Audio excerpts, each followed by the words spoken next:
Meus irmãos, preparando os nossos pensamentos para as nossas reflexões desta primeira exposição pública do ano de 2020, nós vamos ler um trecho da Revista Espírita de 1859.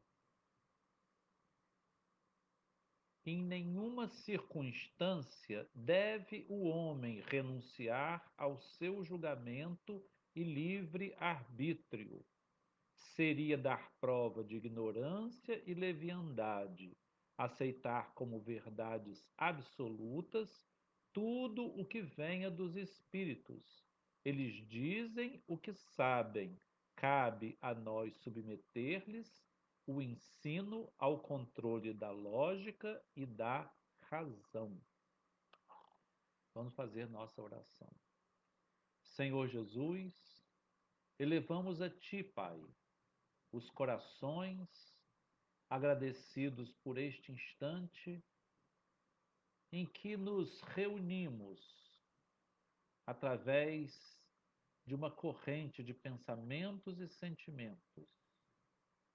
Que esta corrente, Senhor, possa ser forte o suficiente para fortalecer-nos em nossas lutas e nossas dores, para que possa ser forte o suficiente para evitar que nós caiamos nas tentações do caminho, para que seja forte o suficiente para que nós não desistamos de lutar sempre, que possa ser forte o suficiente para que nós não desanimemos, Senhor.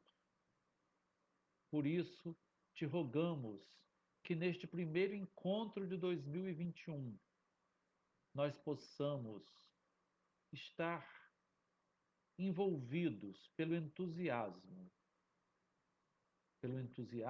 e pela esperança.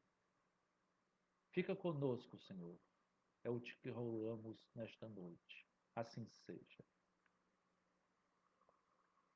Meus irmãos, eu trouxe para nossa reflexão da noite de hoje um capítulo de um livro talvez um pouco esquecido, Técnica de Viver, do espírito Kelvin Vandini, psicografada por Valdo Vieira.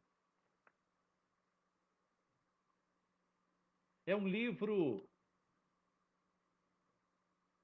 que foi editado pela primeira vez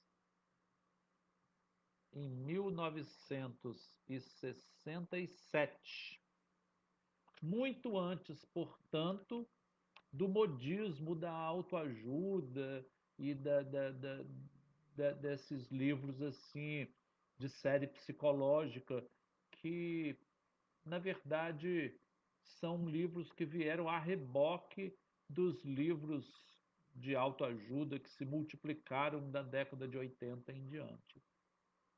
Aqui trata-se de alguma coisa que surgiu antes que esses livros viessem a lume. E no prefácio, Emmanuel, o Chico Xavier, ele até explica por que que o Kelvin Vandini, que é um espírito muito sábio, estava enveredando pelo lado psicológico, porque nós, como espíritos endividados, reintegrados no planeta, nós estamos enveredando em áreas de difícil solução e necessariamente estamos é, envolvidos com alguma necessidade psicológica. E Fandini inicia o texto falando que uma tira de papel ela voa ao sabor do vento. Ela baila, desce, sobe, aqui, acolá, sem direção. Isso me faz lembrar a história da navegação, que é muito interessante porque, com a invenção das caravelas pelos portugueses, da escola de Sagres,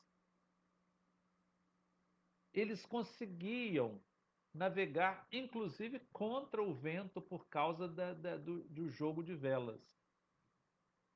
Da mesma forma, Santos Dumont, com o balão dirigível, ele conseguiu contornar a Torre Eiffel voando, evidentemente, contra o vento.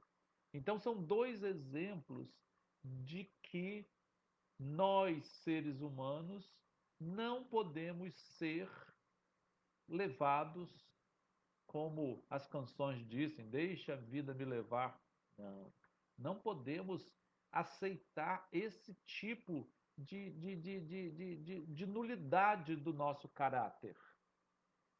Nós somos os autores dos nossos destinos.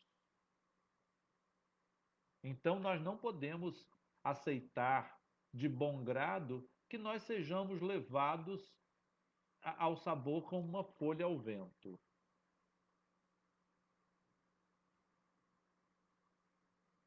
Eu também assisti nesse, nesses dias agora de Natal um, um filmezinho da Disney chamado Soul, que quer dizer alma, e que é a história de uma pessoa, de um professor de música, que acontece um acidente com ele e ele fica entre a vida e a morte. E ele tem uma experiência de quase morte, né, no plano espiritual. Né? E nessa experiência existe uma hora que um mentor explica a diferença entre propósito da vida e missão. E eu achei isso fantástico. Eu recomendo a todos, porque é um filme, apesar de ser um desenho muito bem feito, é o mesmo diretor de Divertidamente, que também é um desenho muito bem feito, que trata da parte mental. Esse trata da parte espiritual, da vida, da morte, do propósito da vida, das missões, das tarefas que nós temos que cumprir aqui no nosso mundo. Então, eu estou assim positivamente impressionado com o filme Soul. E até porque ele vem ao encontro aqui do que Kelvin Vandini fala sobre nós sermos os autores, né, os protagonistas do nosso destino. Depois ele diz assim: é,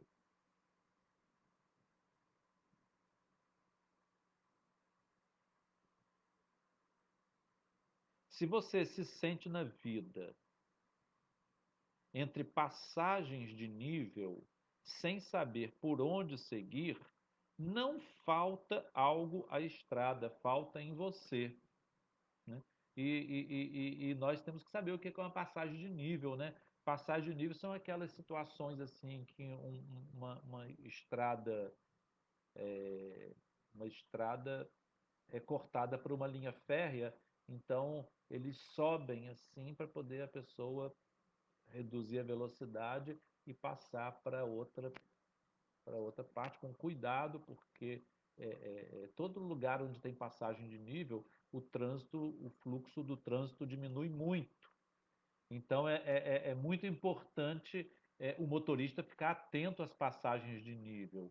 E nós, em nossas existências, temos também o que Kelvin Vandini chama de passagem de nível, em que nós temos que estar atentos, porque nós temos que saber qual destino que nós vamos tomar.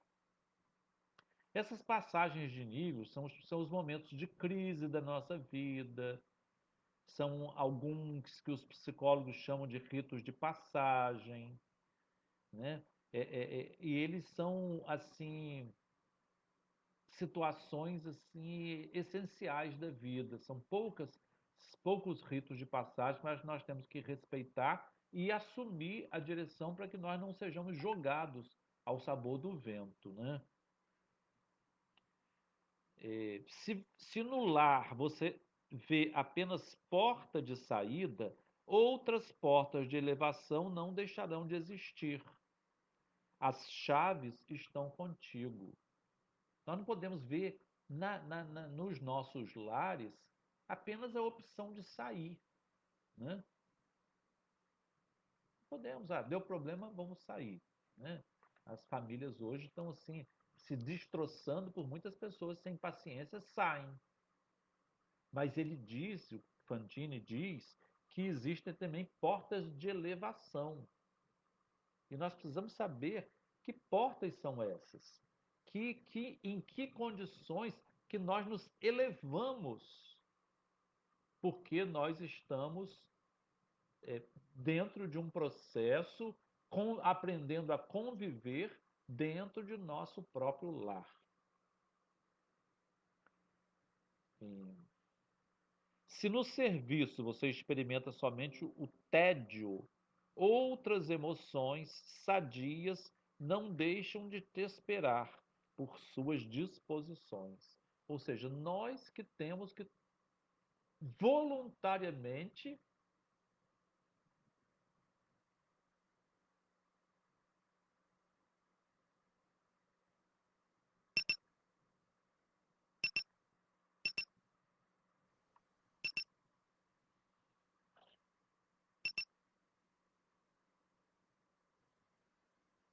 Desculpa. Nós que temos que voluntariamente determinar o caminho de nossas vidas. As portas que nós vamos abrir, se nós vamos ficar aprisionados dentro de jaulas que nós criamos para nós mesmos. Se nós nos queixamos do trabalho, meu serviço, não tem gente boa, trabalho com quem eu não gosto, não é isso que eu queria para mim, não foi isso que eu pensei para minha vida. E aí essas frasezinhas de efeito, frases assim bobas, as pessoas vão usando e criando prisões em que elas não conseguem sair e escapam por portas erradas, né? E depois ele pergunta em que tensão que nós vivemos. Não, diz assim, não, vamos ler aqui. De que cada mundo, ele tem uma atmosfera e cada pessoa possui também uma atmosfera moral, uma atmosfera psíquica. São nossas psicosferas, né? Então nós criamos à nossa volta uma atmosfera mental que facilita o nosso diálogo, o nosso contato, as nossas comunicações verbais e não verbais. Eu lembro de uma vez que na sala de espera do meu consultório, algumas pessoas estavam conversando. Aí entrou uma pessoa e todo mundo parou. Nessa situação, o silêncio da pessoa que entra foi mais forte. Então ele impregnou na sala um ar pesado, um ar soturno que atrapalhou os outros, né? O sinal dele negativo foi mais forte do que a positividade de todos. Nós temos que pensar nisso, porque nós temos essa aura psíquica e nós influenciamos outros, somos influenciados e influenciamos outros com o nosso pensamento e os nossos sentimentos.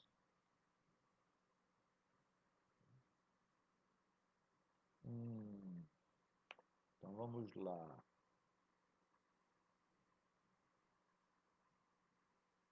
Qual a média de tensão da sua vida?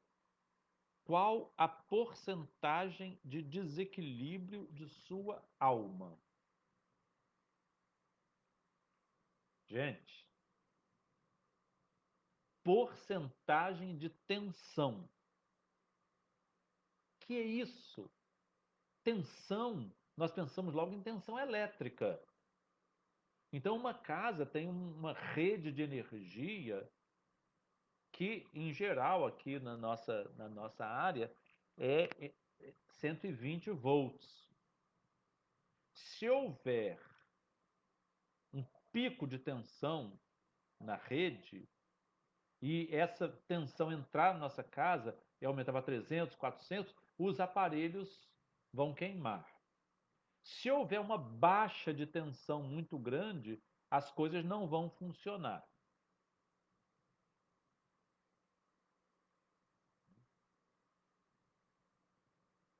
E aí, Fandini pergunta: que qual a medida de tensão que nós estamos? Então, assim, as nossas tensões físicas, elas são mecanismos que a biologia tem para aumentar a tensão numa hora em que nós temos que nos adaptar a uma situação de risco. Qualquer situação de adaptação para uma ameaça, nós vamos ligar esse mecanismo de tensão, aumentar a tensão, para nós enfrentarmos o problema ou nós fugirmos do problema, né? Existem situações que o mais razoável é enfrentar e existem situações que o mais razoável é não enfrentar, porque nós temos que ter a clareza, a lucidez de saber o que pode ser enfrentado ou não.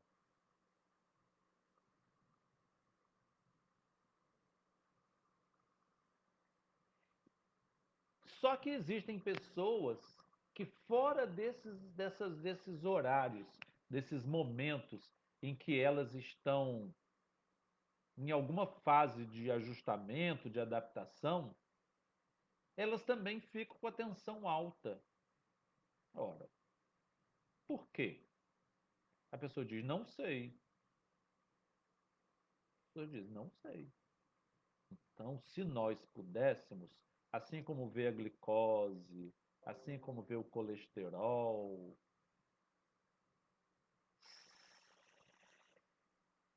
se nós pudéssemos, nós teríamos que,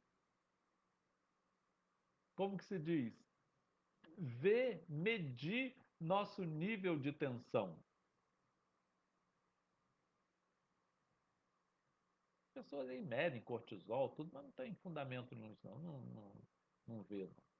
Você pode ver a tensão arterial, né? Porque a pessoa com a tensão elétrica, a tensão vital aumentada, a pressão arterial pode aumentar também.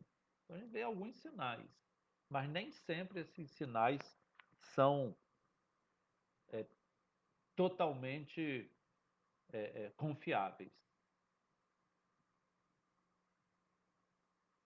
Existe um pesquisador americano que escreveu um livro com um nome muito interessante, Por que as zebras não têm úlceras? E ele fez um desenho de uma situação muito interessante. Ele diz que numa savana africana, onde as zebras estão pastando, se aparecer um predador, um leão, um tigre, elas, na mesma hora, elas ligam o mecanismo de tensão delas e correm.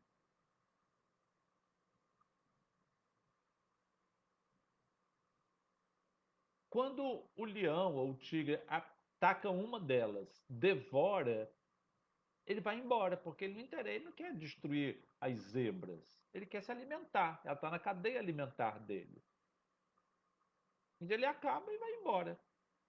E ele diz que imediatamente as outras que não foram devoradas voltam a pastar tranquilamente, sem pensar em qualquer possibilidade de aparecer outro predador. Elas só pensam nisso quando eles aparecem. Agora, olha que coisa interessante. O ser humano, ele não desliga o seu mecanismo de tensão alta, que é controlado em nós pela glândula suprarrenal,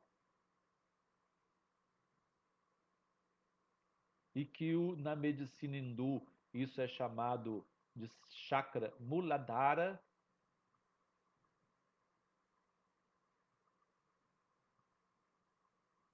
o ser humano não desliga ele.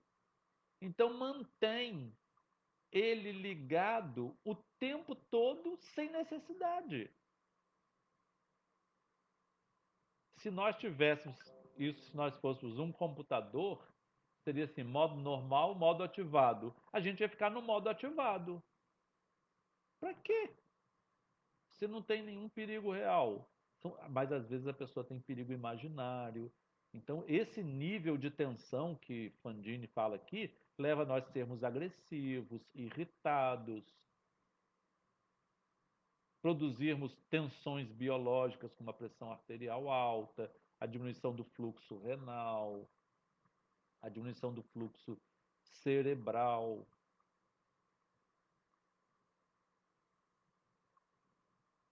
modificação de ritmo respiratório, formação de radicais livres que vão prejudicar os rins e outras funções do organismo. Então, essa,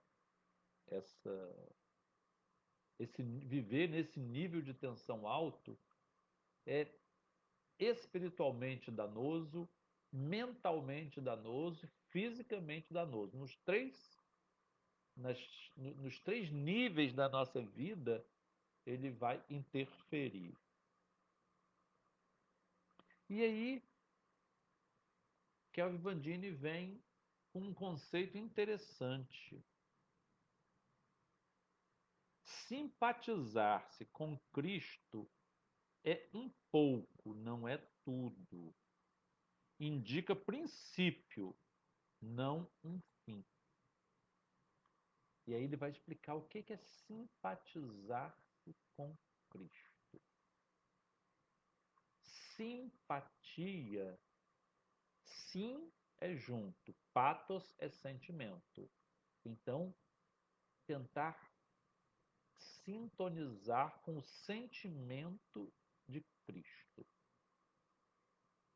Nessas mensagenzinhas de fim de ano, eu vi uma muito bonitinha em espanhol, em que um bonequinho diz que a palavra mais bonita do mundo é uma palavra de origem indígena que está hoje aproveitada no espanhol, que é apapachar.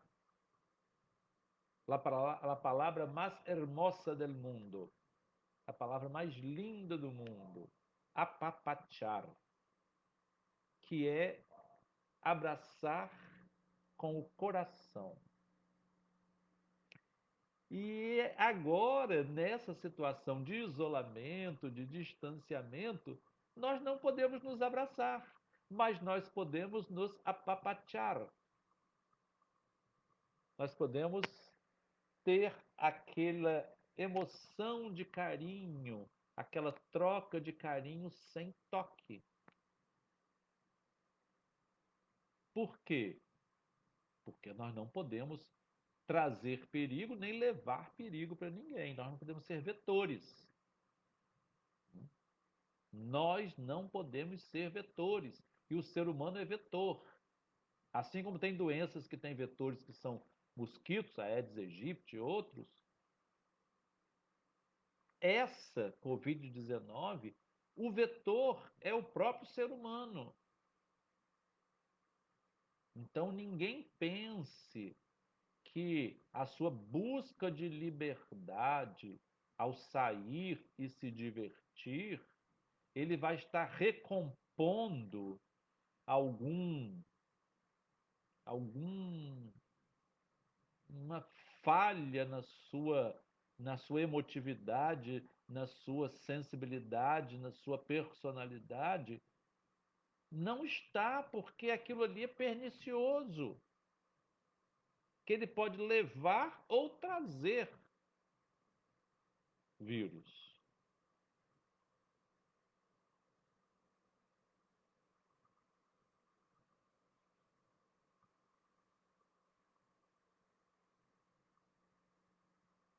Então, simpatia é sintonizar o pathos, o sentimento.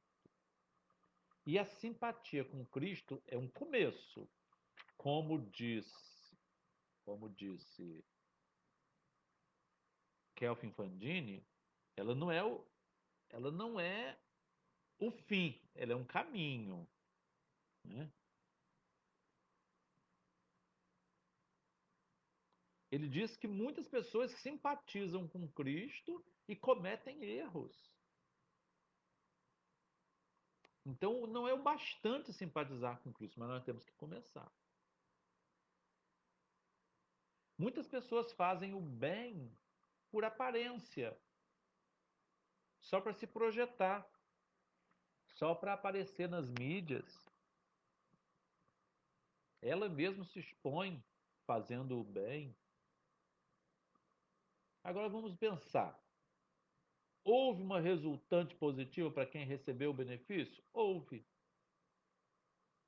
Então, no nosso mundo físico, no nosso mundo da matéria, dos efeitos materiais, ele produziu um bem. O karma dele vai ser só nesse primeiro nível. Porque no nível emocional e no nível espiritual, ele não foi bom.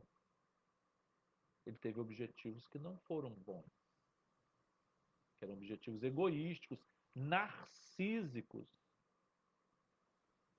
Então ele vai ter outros karmas da mesma ação. Ele tem outros karmas que são o karma da intenção do que ele fez, da motivação espiritual.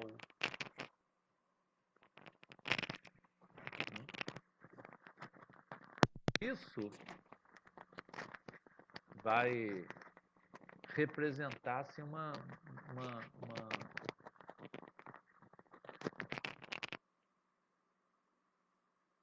são níveis de karma diferentes, de causa e efeito diferentes.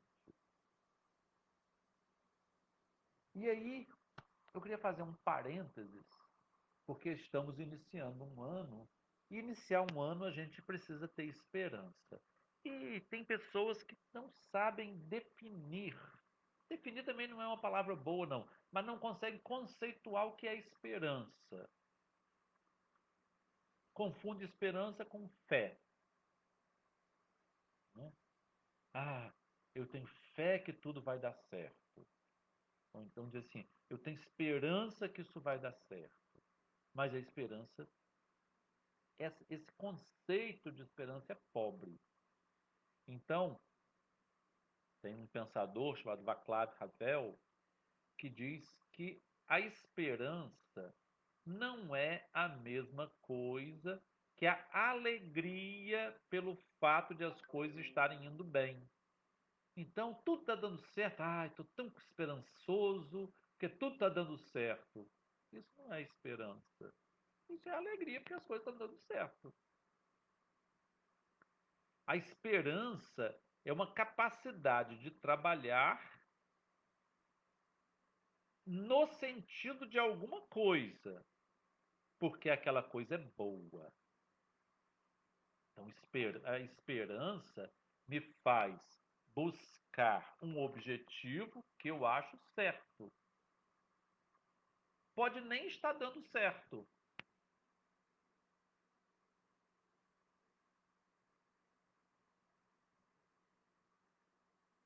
Pode nem estar dando certo, mas eu luto por ela. Eu luto por ela. Então, aí, o esperançoso é aquele que investe no que ele acredita e vai até o fim, mesmo que aparentemente as coisas não estejam bem.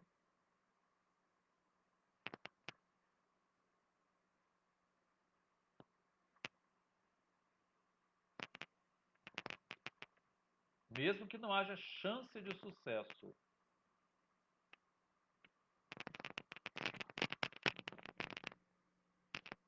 Caiu aqui o microfone.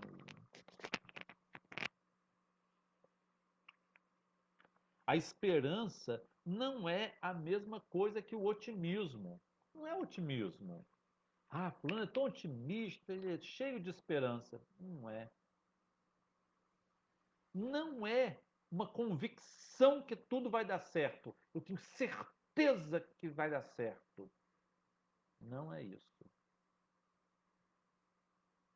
Mas é a certeza de que nós estamos fazendo alguma coisa que é certa, que faz sentido, que está dentro da vontade de Deus. Isso é esperança, independente do desfecho. Se o desfecho não for positivo, nós não podemos perder a esperança. Tudo não funcionou, mas eu não perco a esperança, porque eu agi de acordo com a consciência do que eu acho certo. E é também essa esperança, acima de tudo, que nos dá força para viver e para tentar coisas novas, mesmo em condições que parecem tão desesperadoras quanto as nossas, aqui e agora. Então, ter esperança é não parar. A esperança é ativa, ela é produtiva, ela cria, ela não é expectativa. Então ele continua dizendo aqui: conhecer ensinos renovadores redunda em responsabilidade, não constitui por si só um título de libertação pessoal. Então o espírita não tem vantagem nenhuma por ser espírita, porque conhece, porque isso não traz a ele nenhuma grande vantagem. A vantagem é o que ele faz do conhecimento. Não nos dobremos ao automatismo de quem ora sem orar, ou de quem se faz sereno sem serenidade alguma. Os hipócritas, né? Os fariseus de todos os tempos. Que suas manifestações evitem desarmonias ou desencontros desnecessários. Né? Realmente, muitas vezes, pela nossa impulsividade, nós somos levados a falar coisas desnecessárias, a procurar pessoas para tirar satisfação de coisas desnecessárias. Né? Hoje, então, com a facilidade de comunicação, por mensagens que chegam imediatamente, a rudeza do relacionamento está muito maior. Vale mais a mediocridade perseverante em serviço que a genialidade em preguiça adornada. Olha que coisa interessante. E é melhor, então,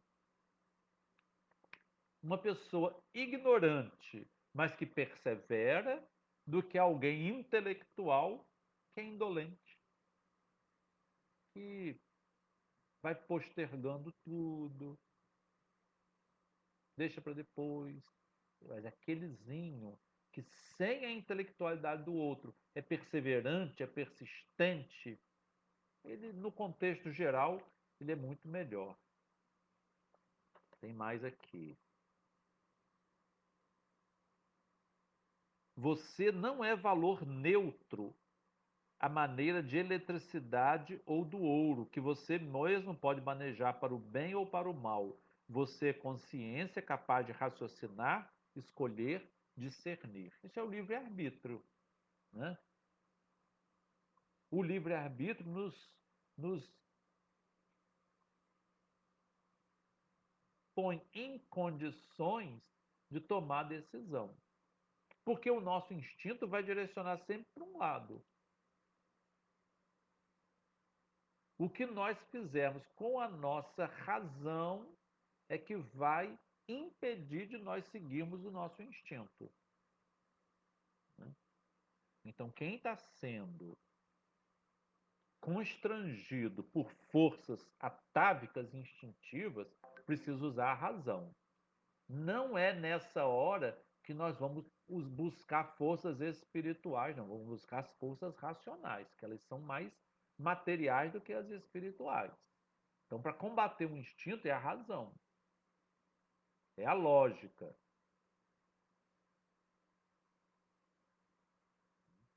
Todas as pessoas que lutaram através de uma santidade que não tinham, de uma pureza que não tinham para vencer instintos, elas caíram. Infelizmente, nessa hora, é a razão. A razão que faz a gente lutar contra. Porque aí é o ser racional contra o ser instintivo. E nós somos os três. Nós somos o racional, o instintivo e o espiritual. Nós somos movidos por fome, por desejos carnais, mas somos movidos também pela intelectualidade, pelo que nós raciocinamos, isso é bom, isso é mal. E somos movidos por aspirações superiores, por intuições. Então são os três padrões que nós em que nós estamos envolvidos, mergulhados e que fazem parte das nossas das nossas do nosso comportamento diante da vida, né? Vamos ver a hora.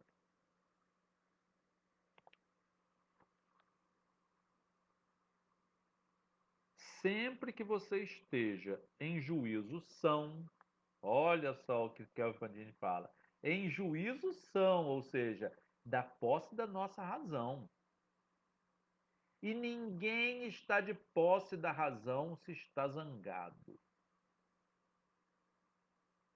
Todo mundo que se aborrece durante o tempo que está aborrecido, que está irado, que está com raiva, que está movido pelo ressentimento, pela mágoa, não pode tomar decisões que vão ser decisões burras, sem a razão, porque a emoção obscurece o raciocínio.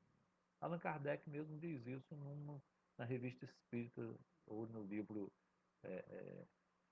Céu, acho que é no Céu e Inferno, que ele fala sobre a razão, e ele diz que a razão, a emoção exacerbada obscurece a razão. E obscurece. A pessoa perde o tino e age sob forte emoção. Então, não é possível nós combatermos forças instintivas pela busca da espiritualidade plena. Nós temos que buscar a espiritualidade plena quando nós estamos pela razão. Porque da razão a gente parte para o patamar superior, que é a espiritualidade. Mas quando nós estamos movidos pelo instinto, nós temos que buscar a razão, que é o patamar seguinte, para controlar aquela força poderosa. Senão aquela força domina a gente. E nós vamos ser irracionais. Então, tudo tem um padrão. Quando você quer ajudar uma pessoa dominada por instintos, por vícios, usa a razão. Não usa palavras de pensa em Célia Lúcius, pensa em Nossa Senhora. Não tem que pensar nem em Célia Lúcius nem em Nossa Senhora. Ele tem que pensar em coisas objetivas, em coisas práticas, que seguram ele aqui. Se ele tem filho, se ele tem esposa, se ele tem mãe.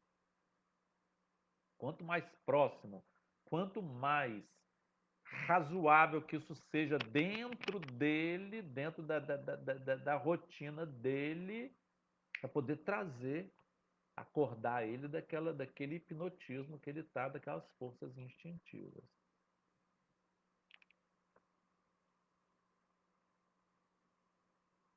Então, sempre que você esteja em juízo são, seus pés serão incapazes de caminhar contrariando as resoluções da cabeça.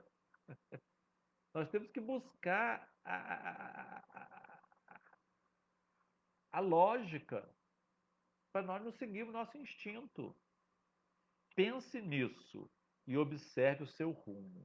Então, esse aqui é o capítulo Simpatizar-se com Cristo, de Kelvin Pandini. É um capítulo que nos orienta para o ano novo. Nós temos que ter muito bom senso, porque agora vai ser a época das pessoas quererem sair, quererem se divertir, acharem que já trabalharam muito esse ano, que já sofreram muito esse ano, que já se sacrificaram muito esse ano, e agora eu mereço, essa história de eu mereço descansar um pouquinho, eu mereço isso, e sempre tem vozes, obsessores, reencarnados que vão falar isso. Vambora, fulano!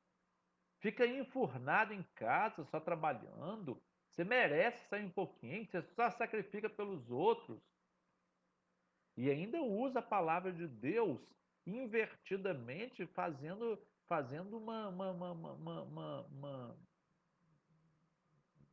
uma ofensa a Deus. É amar ao próximo como a si mesmo. Então tem que amar a si mesmo. Olha só. Inverte. Primeiro é amar a si, depois pensa nos outros. Inverte a palavra de Deus e confunde muita gente.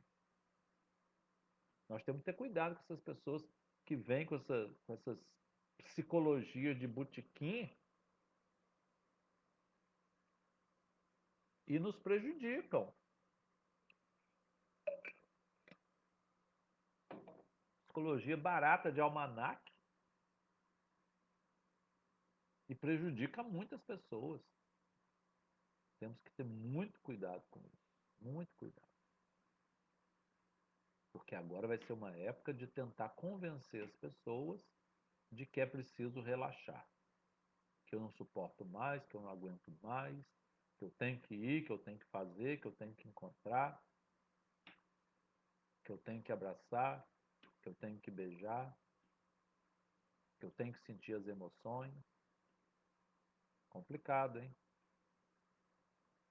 Muito complicado esse pensamento. Esse pensamento é muito complicado e ele leva a nós tomarmos decisões erradas.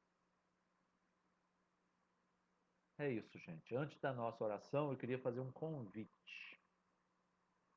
Depois de amanhã, domingo, dia 3 de janeiro, às 8h30 da manhã, nós vamos iniciar nessa mesma página, facebook.com/groups/Escola Jesus Cristo, um curso de 4 encontros, são 4 domingos do mês de janeiro, com meu irmão Luiz Alberto, que vai fazer explicação sobre um livro de uma amiga dele, Ana Cláudia Quintana Arantes, que ela fala sobre a morte ou morrer. Então será uma oportunidade que nós não temos na escola de ter aula com o Luizinho, né? A gente só conhece o Luizinho pelo violão, pelas músicas, e agora nós vamos conhecer um Luizinho, Luiz Alberto, filho de Clóvis Tavares, muito sensível, muito estudioso e que vai nos oferecer essa oportunidade de adentrarmos um pouco dessa questão da morte.